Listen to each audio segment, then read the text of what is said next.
So what we're going to do right now is guarantee that when I've got full throttle up at the front driving the car, that I get full throttle at the back of the car. And I don't want to stress my components or anything, so everything needs to be balanced. I've got full throttle up there, I get full throttle back here. So let me walk through how we're going to get that accomplished.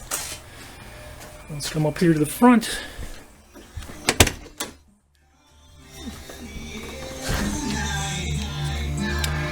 Okay, gas pedal down there, and you'll see that I've got, there it is, I've got, a stick. In my particular case, I happen to have a copper tube that's the right length, and you take it and you shove it down on top of the gas pedal, and then you come back up to here, and I've got my copper tube pinched against my steering wheel. And to make sure that I keep my tension in here, hang on, a little bit too much radio there. Alright, so anyway, to make sure that I've got tension on this, what I do is, let me release this for just a second.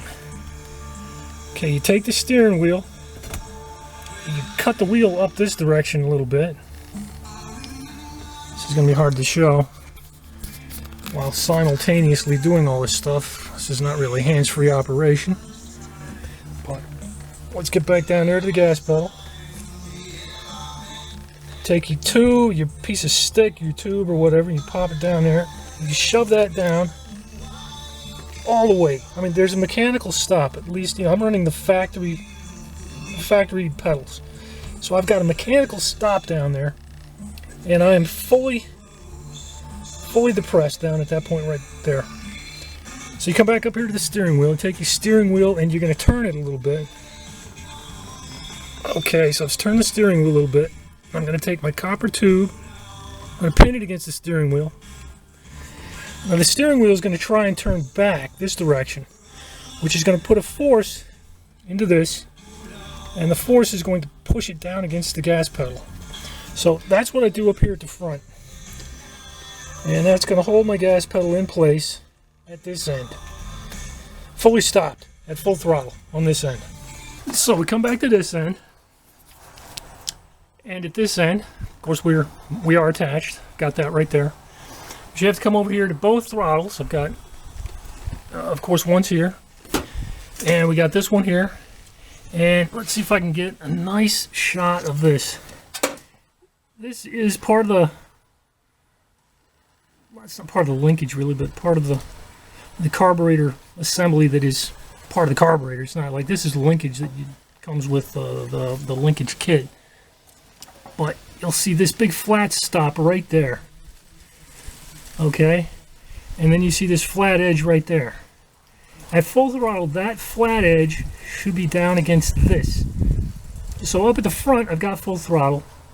Back here at the back, I've got a gap, which means I'm not getting full throttle. This is what I suspected when I was driving it the other day. And just to make sure that I am in balance, fully in balance, you can check it out over here. See if I can do this without fouling the picture up. But again, it's this piece right here. You can't really see it, but there's a stop back there in the same spot. There it is. Now I can get my finger in there. Alright, that stop right there. So I've got this guy, that guy, and if I pull on it just a little bit back here at this end, you'll see that I'm not getting full throttle. See? Full throttle at the front, full throttle at the back. So I've got a little bit of an adjustment to do. Full throttle, not full throttle. So I've got to fix that. So in order to fix that, we have to undo this with that. And this is a really tough job. You just get a little wrench out, you undo it, and you tighten it. Now I can't do this with my fingers on the camera, so I'm going to have to cut this off for a second. Alright, it took a little bit of jockeying around, but if you look over here, we've ever so slightly adjusted the location of that cable as it passes through the clamp. And let's come over here to the end, and what we're looking at is just the tiniest bit of off full throttle. Like I can twist it just tiny bit. It doesn't get much better than that. And we come with this side, and See, I've got the tiniest bit of play over here as well. So up the front I've got full throttle, and at the back I've got full throttle. So now we have to do one more thing, which is we undo all the system. We have to make sure that we go back to 0 throttle when we undo what I've got at the front. So let's check it out and see what happens.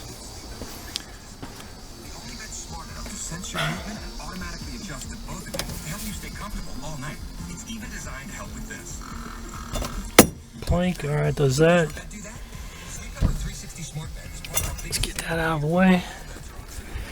Let's see what happened back here at the back. Did we shut down? Alright, we haven't completely shut down. Check it out right there. There's a good solid like 3/16 of an inch right there. I was afraid this was going to happen. This is why I wasn't getting full throttle. This is a function of the springs. Are the springs strong enough there, right there, and down in here? Are the springs strong enough to force it back to no throttle? And right now, it'll do it. You know, like if I pull it back, it'll certainly go all the way back to 0 throttle, which is what you need. You know, if it just vibrates, just vibration alone will cause it to go back to 0 throttle. But I don't want to rely on vibration to take me back to 0 throttle. So I press it, I release it, I come over to the end, I'm still not closed. Release it, I'm not closed. So I need a little bit more force in my spring right here to make sure that it gets closed. So I might have to make another one of these, or I may attempt to do an additional spin. I could try and spin this around. Oh, it's geez, I don't know. Maybe I'll take it out and see what it does for while driving it at full throttle, which I have not done yet on the new jets.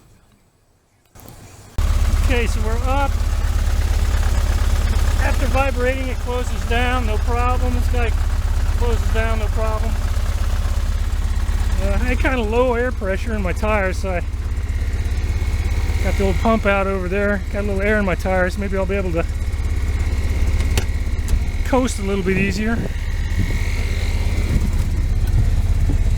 Get more realistic expectation of how it drives with tires that aren't, you know, at about 15 to 20 psi, which is where I was stuck earlier. Anyway, let's back it out and see what happens here.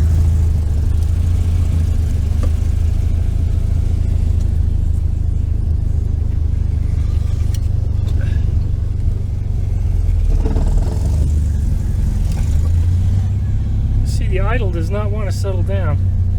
It'll vibrate and go back down eventually. I just need more return spring on it.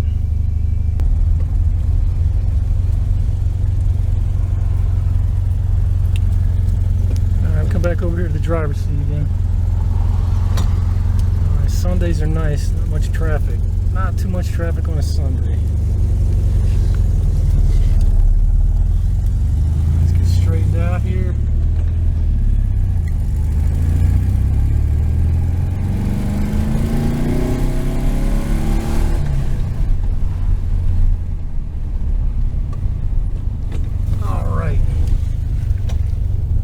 Bit better.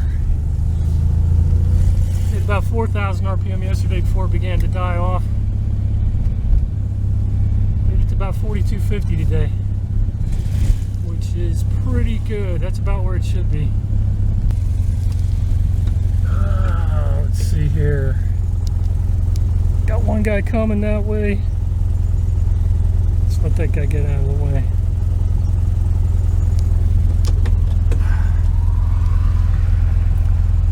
Keep this one on the tack so we can get an idea of where the tack's going. Let's see.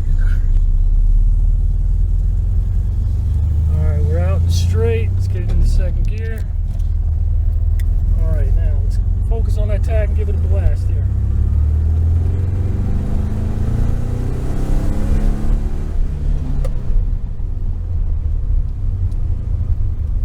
Okay. was nice.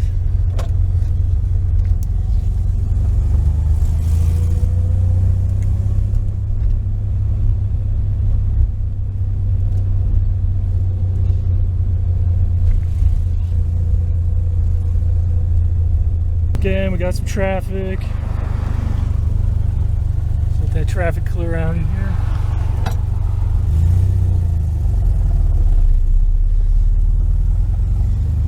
Alright, let's get it straightened out. For second gear.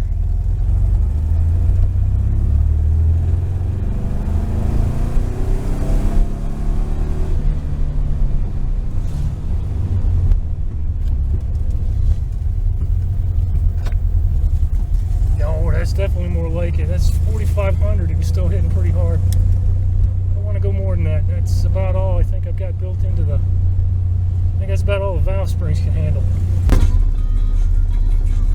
I ended up, I tapped on it a couple of times, and I got the oil temperature to come on. So that's reasonable.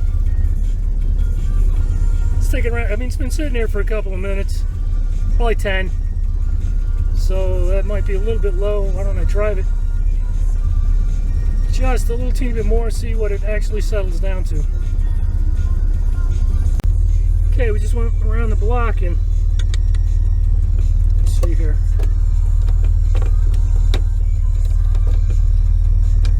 That's right about where it was.